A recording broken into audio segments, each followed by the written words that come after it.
잠시 기도하고 하나님 말씀 나누도록 하겠습니다. 하나님 감사합니다. 저희가 주님 전에 모였습니다.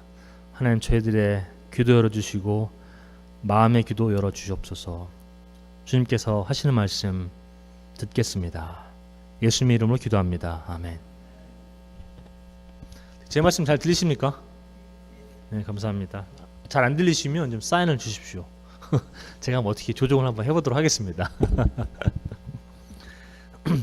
잠시 시작하기 전에 지난주에 그 성찬식 할 쪽에 제가 그 카톨릭과 우리의 아주 간단하게 말씀드렸습니다. 그 화채설이라고 이제 우리가 떡과 그 음료수, 그 와인, 우리는 포도주스 쓰지만 이제 그걸 먹을 때 이제 그게 이 안에 있는 작용이 일어나서 그게 바뀐다, 예수님의 몸과 피로 바뀐다라고 하는 것들을 이제 믿는 것들이 간단히 얘기하면 캐톨릭에서 말씀하는 것들입니다. 그래서 제가 그걸 사용할 때 설명을 좀 충분히 못 드린 것 같아서 제가 단어를 consubstantiation이라는 단어를 썼는데 사실은 그거는 루터가 이야기한 예수님의 임재가 우리 함께 하신다. consubstance, 함께하다. 우리와 그 피와 예수님의 살이 우리와 함께한다. 그리고 화채설이라는 것은 transubstantiation이라고 그 물질이 바뀐다라는 겁니다. 그래서 제가 그거를 설명을 자세히 좀 못 드린 것 같아서 제가 좀 클래리파이 하기 위해서 제가 잠시 말씀을 드리고 시작합니다. 오늘은 listening 들음, 지난주에는 기다림이었는데 가장 기독교인으로서 힘든 일 중에 하나가 기다림인데 지금 2000년을 기다려왔지 않습니까? 앞으로도 1000년인지 2000년인지 더 기다릴지 모르겠어요. 어떻게 우리가 하나님 안에서 2000년 아니면 20년 그 알지 못하는 그 시간을 기다려야 하는지 너무 힘듭니다. 사실은 그 과정 속에서 우리 대강절을 지내면서 오늘 또 들음 들어야 하는 것들에 대해서 한번 이야기를 한번 해보도록 하겠습니다. 첫 번째 페이지 주시겠어요? 이런 광고 한번 보신 적 있어요? 한국에서? 저도 못 본 것 같아요. 저도 70년대 73년생인데 저도 칠성 사이다는 기억합니다. 칠성 사이다. 근데 칠성 코라는 잘 모르겠어요. 칠성 코라 드셔본 적 있어요? 한국에서? 칠성 코라 저건 더 오래된 것 같아요. 진짜 이거 오래됐다. 시원한 맛 칠성 사이다. 그 다음 페이지 한번 주시겠어요? 이게 1936년도에 조선중앙일보에 실린 문구랍니다. 별을 따왔어도 광고 안 하면 모른다. 진리의 말씀입니다. 예수님이 내려와셔도 우리가 알리지 않으면 아무도 그거 잘 모르겠지만 하여튼간에 별을 따왔어도 광고를 안 하면 모른다. 이 광고가 이제 그 가해자약 광고라는 건데 그 다음 페이지 주시면 이게 그 광고랍니다. 그 가해자약이 그 여기서 보면 이 소년이 이 호랑이거든요. 호랑이를 잡는 약이랍니다. 이게 막 그냥 힘을 솟게 하는 무슨 비타민인지 뭔지는 모르겠지만 이 약을 광고할 때 별을 따왔어도 광고를 안 하면 모른다. 그러니까는 이렇게 좋은 약이 있다. 광고를 해야 한다라는 걸로 1930년도에 이런 중앙일보에서 이런 광고를 냈답니다. 그 다음 페이지 주시겠어요? 그러면 우리는 나름대로 복음도 사실상 여러분들 TV 틀으면 뭐죠? 그 뭐라고 그러죠? CBS인가 CTS인가 그런 채널 많죠, 한국에. 그리고 미국에서도 기독교 채널 많습니다. 92.5 그 대표죠. 여기서는 92.5가 이제 계속 기독교 방송 24시간 나오고 아마 93. 얼마 또 하나 있는데 약간은 그거는 조금 이제 컨템포러리한 음악 많이 나오고 92.5는 전통적인 기독교 방송이고 한국도 굉장히 많이 이런 방송이나 광고에 투자를 많이 합니다. 그 다음 페이지 주시겠어요? 오늘의 퀴즈는 이겁니다. 덴버 콜로라도 아시죠? 덴버가 이제 콜로라도에 있는 시인데 저도 한 번도 못 가봤습니다. 덴버 위쪽은 가봤는데 덴버 콜로라도에서 행해졌던 연구 결과가 하나 있습니다. 하루 동안에 한 사람이 덴버에 살면서 듣는 광고 메시지 수가 대략 몇 개인가? 1번 50개, 2번 500개, 3번 5,000개, 4번 5만 개, 5번 나는 모른다. 1번 50개, 2번 500개, 3번 5,000개, 4번 5만 개, 5번 나는 모른다. 나는 모른다 다시 정답입니다. 그 연구 결과에 의하면 덴버 시내에 사는 사람이, 최근 결과는 아니에요. 최근 결과는 아닌데 덴버 시내에 사는 사람이 하루 동안에 지나다니면서 듣는 메시지가 라디오나 광고판 다 포함해서 TV 한 5천 개 된다고 합니다. 하루에. 그러면은 일주일에 5일 다니면 얼마겠습니까? 2만 5천 개죠. 그 4주면 한 달에 10만 개의 메시지를 플러스 합니다. 사람이. 1년이면 1.2 밀리언 120만 개라는 광고를 듣게 됩니다. 덴버에 살 경우에. 10년 살면 1000만 개.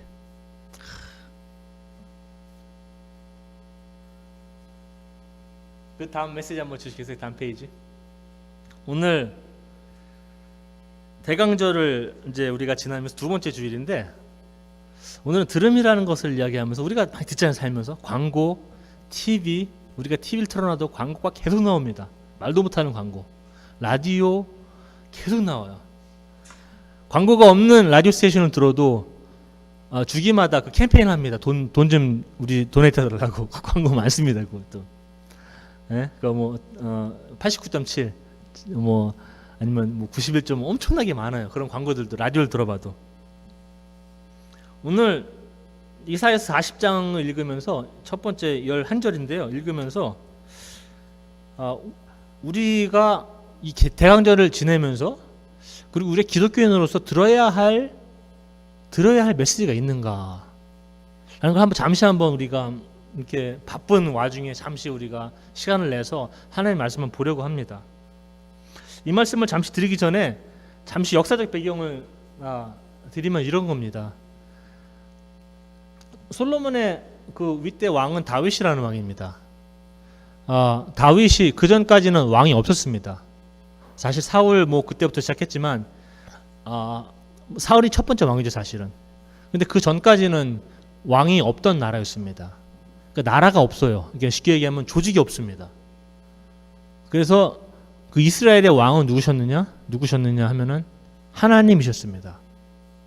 그런데 그 당시에 BC 2000년 15세기, 16세기를 지나면서 그 주변국이 많이 강성해집니다. 그러다 보니까 이 외교 문제도 많이 생기고, 마찰도 생기고, 군대적인 마찰도 생기고, 그러다 보니까 침략도 들어오고 그럽니다. 그러다 보니까 이스라엘 백성들이 위협을 느끼죠. 이게 우리가 왕이 없어서, 지도자가 없어서 이러는 거 아닌가. 그래서 하나님께 왕을 달라고 이야기합니다. 그러면서 여러 가지 많이 메시지가 오고 가지만 결론적으로는 하나님이 왕인데, 하나님이 최고의 지도자인데 너희들이 인간적인 왕을 또 달라고 하면, 그러면서 이제 그 선지자나 이야기하면서 왕을 이제 추대함으로 인해서 겪어야 할 국민들의 고통들 아시죠? 한국도 그렇고 미국도 그렇고 어느 조직을 갖고 있는 국가라면 일단 우리는 세금이라는 걸 냅니다. 그죠? 그리고 예전에는 노역, 부역도 해야 하고, 전쟁이 나오면은 농사일 잠깐 납두고 또 창각 와서 싸워야 하고, 다시 오면 다 황폐돼 있고, 이런 시스템입니다. 그래서 왕을 달라. 그래서 왕을 줬죠, 사울한테. 그리고 다윗하고 그 다음에 솔로몬까지 내려옵니다. 근데 솔로몬의 아들이 조금 시원찮다고 해야 되나? 그래서 왕이 이제 나라가 갈라집니다. 거기서. 그래서 갈라지면서 생긴 것들이 두 나라로 갈라지게 되는데, 하나는 북이스라엘과 남유다라고 나눠집니다. 북이스라엘은 10개의 지파가 모인 나라입니다. 그리고 남유다는 말 그대로 유다라는 지파와 베냐민 지파라는 두 지파가 형성을 하게 됩니다. 그래서 예루살렘 쪽으로 내려오죠, 남유다는. 그리고 이스라엘은 예루살렘 북쪽입니다. 갈릴리 그쪽 지역입니다. 북쪽 다. 그런데 이사야는 739년 BC부터 686년 한 51년간 이 사람이 예언을 합니다. 선지자 역할을 합니다. 그러면서 이 사람은 왕을 4번을 모십니다. 우시아 왕부터 히스기야 왕이 죽을 때까지 4번의 왕을 겪으면서 이 사람이 예언의 말씀을 전합니다. 722년은 제가 왜 써놨냐 하면은 북이스라엘이 722년도에 망합니다. 아시리아라는 아주 강성한 나라가 생겨서 아시리아한테 722년에 그때 북이스라엘의 수도가 사마리아였는데 사마리아가 떨어집니다. 722년도에. 그러면서 사마리아는 아시리아의 외교 정책은 이렇습니다. 그 나라의 정체성을 다 없애버립니다. 그래서 다른 나라 민족을 다 데리고 와서 섞어버립니다. 그러니까 이스라엘이라는 민족성을 없애기 위해서 다른 나라 외국인들을 다 데리고 와서 같이 살게 해요. 그러니까 다 막 그냥 섞여지는 거예요. 그러다 보니까 유대 사람들은 이스라엘을 굉장히 무시합니다. 너희들은 피가 깨끗하지 않다. 그래서 그런 말이 나오는 겁니다.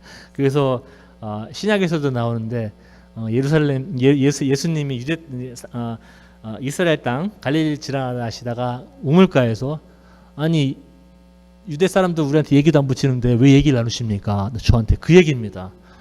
더러운 피를 가진 사람하고 이야기하지 않는다. 그래서 유대 사람들은 이스라엘 사람들을 취급을 안 합니다. 피가 섞여서. 722년도에 이스라엘이 떨어집니다. 아시리아한테. 근데 아시리아가 떨어지고 나서 이제 아직까지 남유다는 남았습니다. 유다는. 근데 계속 국제 정세가 굉장히 불안합니다. 그 주변에 있는 나라들이 너무 많아요. 그 주변에 섞인 나라들이. 그리고 내부의 위험이라는 게 뭐냐면 이 왕들이 좀 시원찮은 왕들이 많이 나옵니다. 특별히 히스기야 왕, 이제 이사야가 이때까지 하는데 이때 히스기야 왕이 죽어요. 히스기야 왕이 죽고 그 왕들이 정말로 시원찮다는 의미가 뭐냐면 하나님을 제대로 섬기지 못하는 왕들이 많이 나옵니다. 그래서 나라가 너무 힘들어집니다. 내부적으로. 그래서 결론적으로는 한 100년 있다가 686년, 580년, 100년 있다가 이제 유다도 떨어집니다. 그 바벨론 나라한테 떨어집니다. 사실상 한 20년 전부터 606년, 7년부터 바벨론 사람들이 좀 잡아갔어요. 그 고위층들을. 근데 나라 사람 전체를 잡아간 거는 587년도에 이제 말도 못하는 폭력을 동원해서 말도 못하는 그 도시를 다 파괴시켜 가면서 예루살렘 사람들 전부 다 포로로 잡아갑니다. 전부 다는 아니죠. 조금 남았습니다. 예루살렘을 다 황폐하게 만들고 정말로 예루살렘 전체가 불바다였고 피냄새가 진동했고 모든 건물은 다 파괴되었고 그때 파괴되어진 게 현재 지금 이스라엘 가면 남아있는 그 통곡의 벽이라는 거 아시죠? 통곡의 벽. 587년도에 처음으로 망가집니다. 완전히 부서집니다. 한 7, 80년 있다가 다시 돌아와요. 그래서 또 성전 또 짓습니다. 근데 그게 한 AD 70년도에 이제 로마한테 망합니다. 다 부서져요, 건물이. 그리고 아직까지 남아있는 게 지금 이스라엘 가시면 그 통곡의 벽입니다. 사실상 통곡의 벽에 가시면 교회를 보는 게 아니라 벽 밑에 있는 파운데이션을 보는 겁니다. 그 교회의 파운데이션. 교회는 없어요, 위에. 밑에 있는 기반을 보는 겁니다, 그게. 근데 중요한 거는 여기서 지금 이사야가 40장에서 하는 말씀이 있습니다. 제가 역사적 배경을 잠깐 말씀드렸는데 여기서 이사야는 사실상 66장으로 되어 있지만 많은 학자들이 이야기하기에 세그먼트로 많이 부분별로 나눠집니다. 40장은 새로운 부분 시작하는 겁니다. 왜냐하면 39장까지는 굉장한 심판이니 이런 말이 굉장히 많아요. 근데 40장은 1절부터 시작하기 이런 말이 나옵니다. 너희는 위로하라. 내 백성 위로하라. 그러면서 희망의 메시지가 많이 나옵니다. 그 다음 거 주시겠어요? 그래서 우리는 오늘 하나님과 여정을 이제 이 믿음의 여정을 가는 데 있어서 무엇을 들어야 하는가? 그러면서 이사야 말씀을 통해서 이사야가 여러 가지 좀 그런 소리를 냅니다. 나름대로. 무슨 소리를 내느냐? 1절하고 2절을 보면 이런 말씀이 나옵니다. 이거 다른 트랜슬레이션입니다. 너희는 위로하여라. 나의 백성을 위로하여라. 너희 하나님께서 말씀하신다. 예루살렘 주민을 격려하고 그들에게 일러주어라. 이제 복역 기간이 끝나고 죄에 대한 형벌도 다 받고 지은 죄에 비하여 갑절의 벌을 주님에게서 받았다고 외쳐라. 이 사람들이 바벨론에서 한 70년 있습니다. 그전에도 저희가 예레미야 잠시 얘기했지만 다른 선지자들은 한 2, 3년이면 내려올 거라고 다 얘기했습니다. 거짓 평화를 많이 전했습니다. 근데 유독 예레미야만 너희들이 70년을 살 거니 거기서 땅도 메꾸고 땅도 갈고 밭도 갖고 일도 열심히 하고 바벨론을 위해서 기도도 해주고 결혼도 하고 아기도 낳고 그러라고 이야기합니다. 70년이라는 여기서 성경에서 얘기만 복역 기간이 끝나고 이제 죄에 대한 나의 모든 값을 치렀습니다. 사실상 이 전에 있던 죄들은 또 한번 저희가 얘기를 해야 되겠지만 갑절에 죄를 벌을 받고 이제 하나님께서 말씀하십니다. 너의 죄가 다 사해졌다. 오늘 2000년도 지난 얘기죠. 사실은 2000년 플러스 지금 600명이니까 한 2600년 전에 들었던 얘기들, 2700년 전에 들었던 이야기들, 여러분들 오늘 좀 새롭게 들으시기를 바랍니다. 여러분의 죄가 무엇이든지 간에, 여러분이 어떻게 하나님께로 용서를 구하시든지 간에 하나님께서 말씀하시기를 너의 죄가 다 사해졌다. 우리가 용서의 메시지를 좀 들어야 하지 않나, 이 대강절 기간에. 간절히 제가 여러분께 간곡히 부탁드립니다. 특히 양심이 굉장히 고지신 분들은 이런 메시지를 듣기 힘들어요. 저도 좀 고지식한 중에 한 사람입니다. 누가 나를 용서해줘도 내가 나를 용서 못합니다. 그런 분들 계시죠. 그냥 간단히 얘기하면 아들하고 아버지 얘기하면 아들이 그렇게 많은 실수를 해도 잘못을 저질러도 우리 가문에 엄청나게 많은 재산 피해를 줬어도 아들의 잘못으로 인해서 아들아 용서한다. 근데 이 아들이 방에 들어가서 안 나옵니다. 아버지는 용서했지만 내가 나를 용서 못하겠다.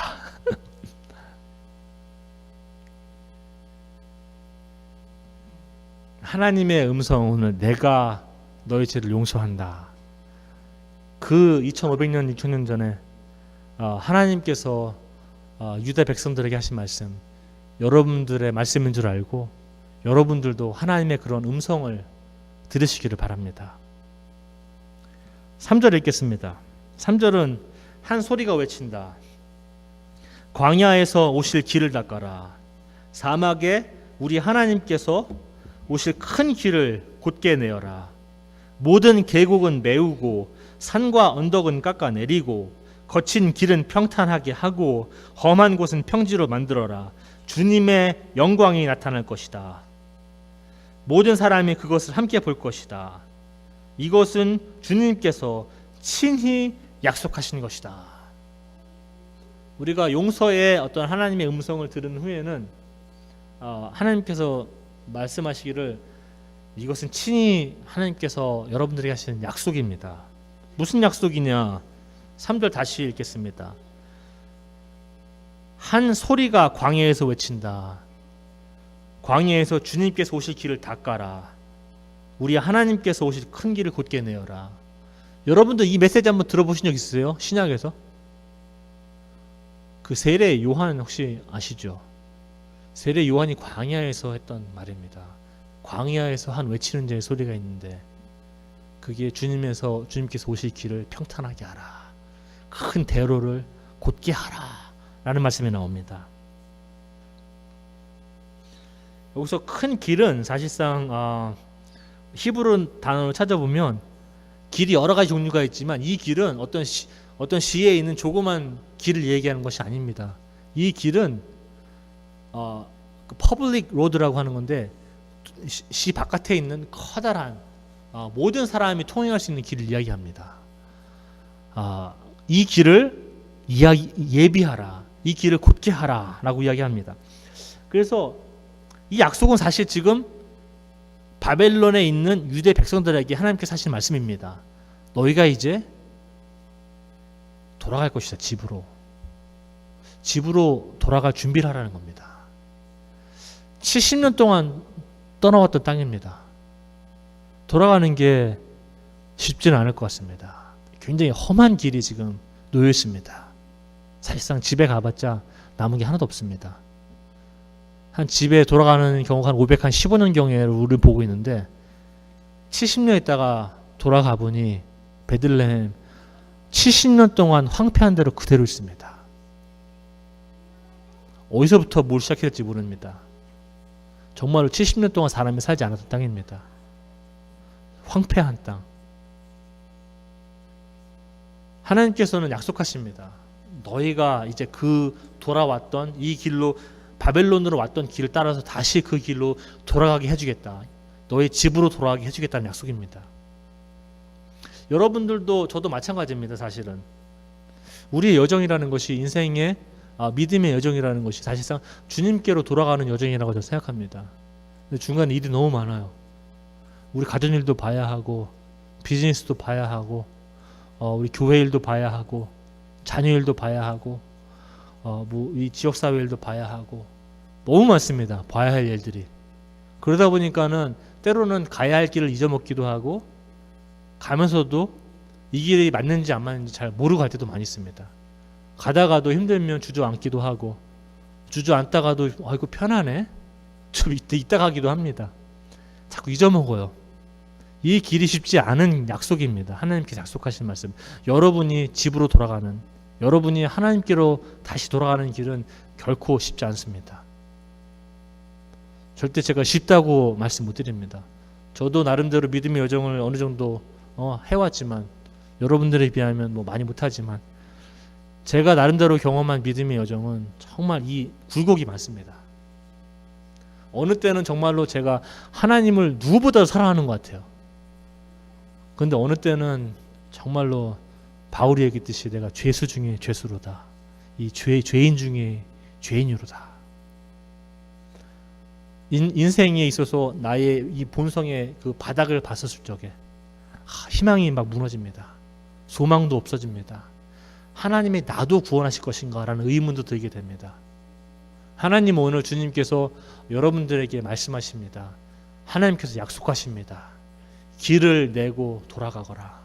하나님께서 그 길을 오시고 하나님께서 여러분들과 그 길 돌아갈 때에 하나님께로 돌아가실 때에 여러분도 혼자 가는 것이 아니라 하나님과 동행해서 하나님과 같이 그 길을 가십니다. 그래서 하나님께서 우리가 죄가 많지만 하나님께서 용서해 주시지만 단지 용서해 주는 걸로 그치지 않고 우리가 떠나왔던 그 고향 본향집을 돌아갈 수 있도록 하나님께서 해주십니다. 그래서 그 약속을 주님께서 말씀하신 그 말씀을 여러분들이 꼭 들으시기를 바랍니다. 그래서 주님의 영광이 나타날 것이니 모든 사람이 그것을 볼 것이다. 6절 읽겠습니다. 한 소리가 외친다. 너는 외쳐라. 그래서 내가 무엇이라고 외쳐야 합니까? 무엇이라고 외쳐야 합니까? 하고 물었다. 그랬더니 이렇게 외치라고 이야기합니다. 모든 육체는 풀이요 그의 모든 아름다움, 그 모든 풀들의 아름다움, 꽃들의 아름다움, 보이는 것들의 아름다움, 그 아름다움은 들의 꽃과 같을 뿐이다.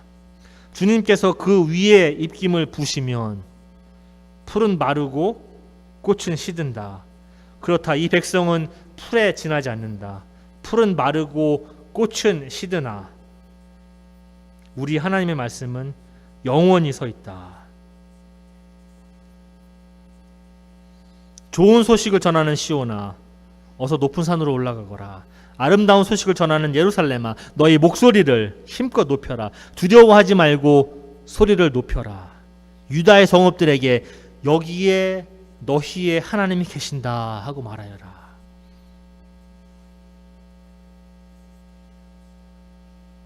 우리가 용서의 소리와 약속의 소리를 들은 후에 이사야 선지자는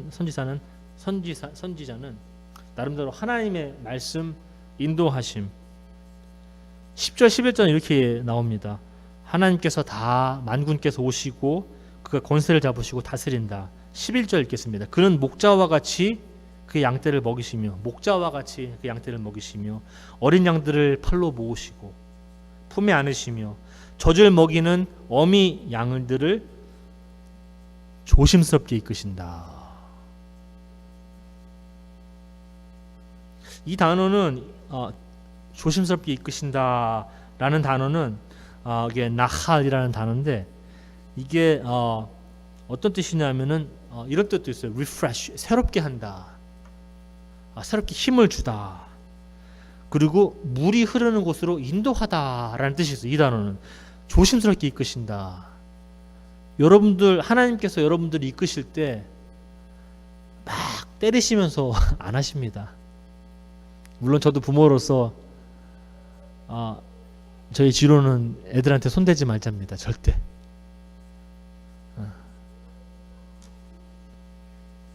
회초리 저도 맞아봤습니다. 크면서.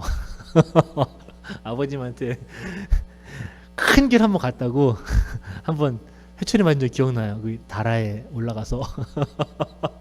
근데 거기 잘못하면 큰일 나니까 차가 다니고 그러니까 제가 한 7살 된 것 같은데 물론 회초리 중요합니다. 저는 나름대로는 회초리는 들지 않고 하자. 말로 하자.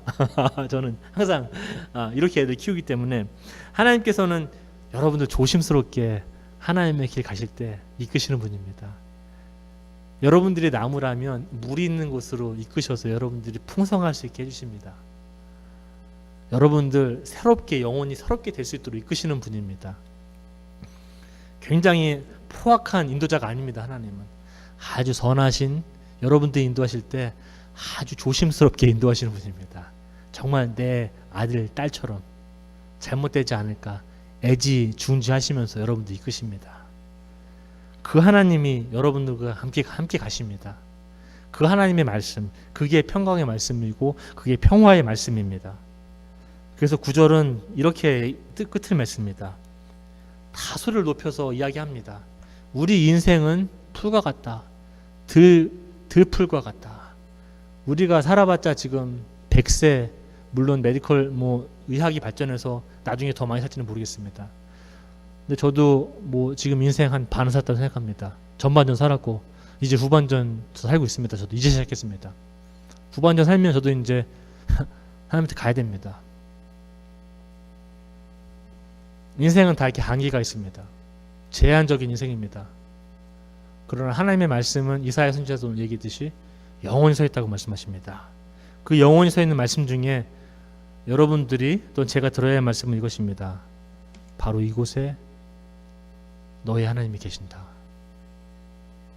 여러분들의 인생 속에 멀리 계신 하나님이 아니라 멀리서 너 일로 와라 절로 와라 이러는 게 아니라 이 하나님은 여러분들 인생에 굉장히 많이 관여하시는 분이십니다. 여러분의 집안에 숟가락이 몇 개인지 젓가락이 몇 개인지 김치는 어떻게 담그시는지 자녀는 어떻게 키우는지 조목조목 관여하시고 싶은 분입니다. 이 하나님이 여러분들의 삶 속에 계시고 이 하나님이 아가페 교회 안에 계십니다. 이 하나님이 여러분들을 조심스럽게 이끄실 것입니다. 여러분 이런 하나님이 아가페 교회를 굉장히 조심스럽게 이끄실 것입니다. 그래서 우리에게는 기다림도 희망이 있고 그러한 하나님의 말씀도 들어야 합니다. 하나님이 들으셨던 인간의 아픔과 고통, 하나님이 왜 인간의 몸을 입고 그 성육신 내려오셨겠습니까? 2000년 전에. 간단합니다. 우리 인간의 아픔을 보시고 우리 고통을 보시고 내가 내려가야 되겠구나. 얘들이 나한테 못 오니 내가 내려가야 되겠구나. 여러분들도 인생 사시면서 좀 둘러보시기 바랍니다. 여러분이 이 길 혼자 가시는 거 절대 아닙니다. 제가 가끔 좀 반대되는 얘기를 하는데 여러분들 이 길은 혼자 가야 합니다. 근데 혼자 가는 거 아닙니다. 앞뒤가 안 맞습니다. 저도 이론적으로도 하나님 앞에서 혼자 서야 되는 게 맞습니다. 근데 이 길은 제가 같이 가야 하는 길입니다. 여러분들하고 장로님, 권사님, 집사님들하고 성도님들하고 같이 가야 하는 길입니다. 그래서 그분들의 아픔, 고통 같이 안고 가야 합니다. 옆에서 커다란 짐을 혼자 메고 가고 있으면 그 짐 나눠서 지는 게 우리의 형제, 자매, 가족된 도리입니다. 그래서 오늘 유집사님도 오셨는데 참 감사합니다. 지난주에서 말씀드렸다시피 유집사님 떠나신 이후로 저희 가족과 1년 내내 하루도 안 빼고 기도했습니다. 애들하고 식탁에서 잠자리 잘 깨기 전에. 왜냐하면 우리가 그 짐을 나눠줘야 되기 때문에, 우리가 그 짐을 서로 짊어져야 하기 때문에. 그게 커다란 깊은 진리가 아닙니다. 굉장히 간단한 진리입니다. 하나님 안에서 짐 같이 져줄 수 있는 그런 고통을 들을 수 있는 귀가 여러분들에게 좀 열리기를 바랍니다. 단지 육적인 귀가 아니라 이 영적인 귀, 마음의 귀가 열리셔서 이 사람들이 이야기하기 전에 벌써 그 사람들의 또한 아픔도 느끼게 되고 고통도 느끼게 되면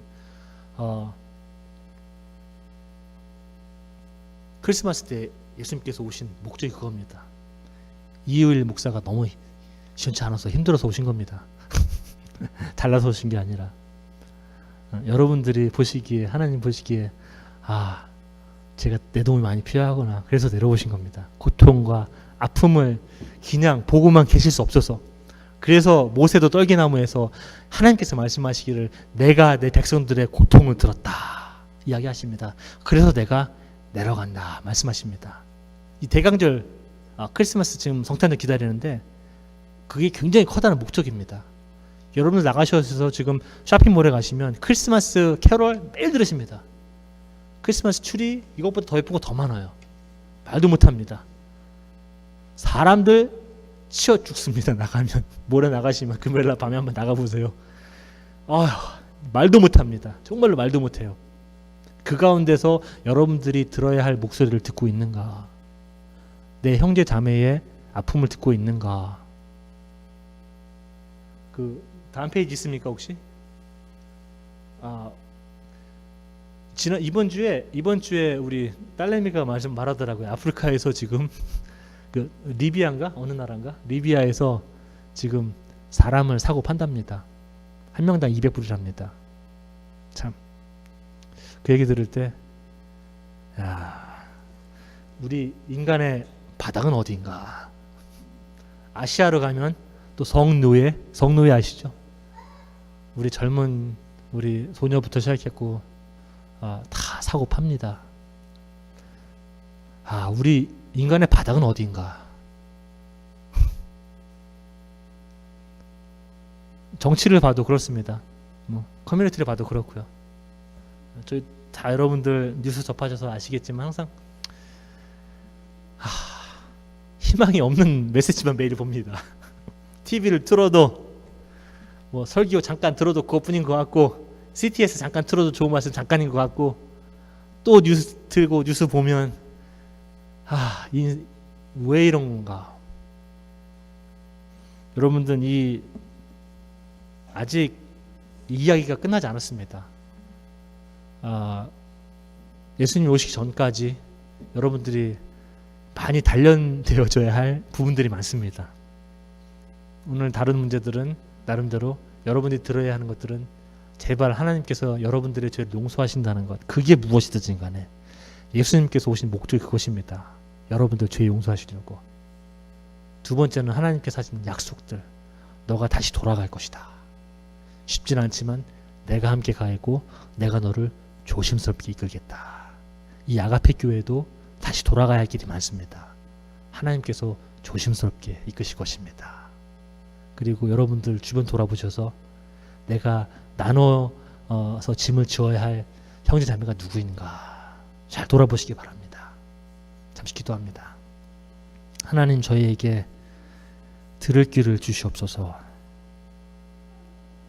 들어야 할 그 소리를 듣게 하여 주시옵소서.